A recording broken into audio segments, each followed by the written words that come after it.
आदिनाथ कोठारे आणि उर्मिला यांच्यात काहीतरी बिनसलं आहे.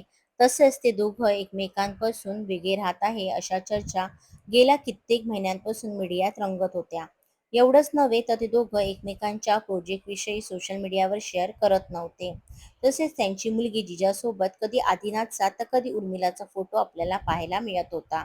त्या तिघांचा एकत्रित फोटो गेल्या कित्येक महिन्यांपासून सोशल मीडियावर शेअर केला जात नसल्याने त्या दोघांमध्ये काहीतरी बिनसलं असल्याचं म्हटलं जात होतं. त्या दोघांनी घटस्फोट घेतला अशा देखील चर्चा रंगल्या होत्या.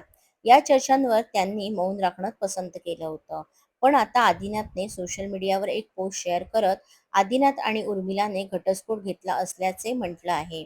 एवढंच नव्हे तर ते दोघं जिजाचा पालक म्हणून सांभाळ एकत्रितरित्या करणार असल्याचे म्हटले आहे. त्या दोघांच्या खाजगी आयुष्याचा मीडियाने आदर करावा असं देखील त्याने या पोस्टमध्ये म्हटलं आहे.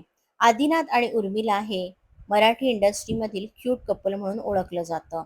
त्या दोघांनी अनेक चित्रपटांमध्ये एकत्र काम केलं आहे. त्या दोघांची जोडी त्यांच्या चाहत्यांना प्रचंड आवडते. त्या दोघांची लव्ह स्टोरी देखील खूपच छान आहे. उर्मिला आणि आदिनाथची पहिली भेट ही आदिनाथच्या घरीच झाली होती.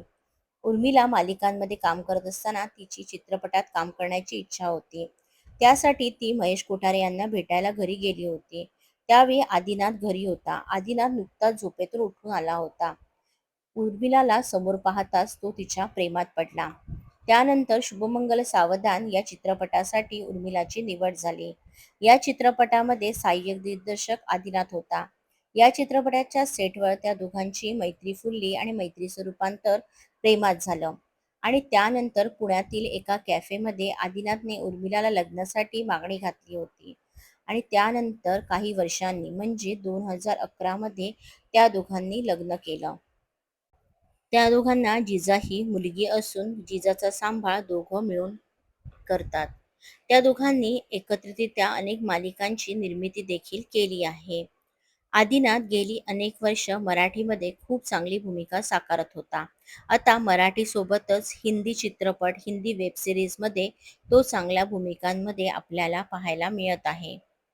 उर्मिला आणि आदिनाथच्या घटस्फोटाच्या चर्चा गेल्या कित्येक महिन्यांपासून रंगत होत्या. पण या सगळ्यांवर त्यांनी मौन राखणं पसंत केलं असल्यामुळे ते दोघे वेगळे झाले नाहीत असंच त्यांच्या चाहत्यांना वाटत होतं.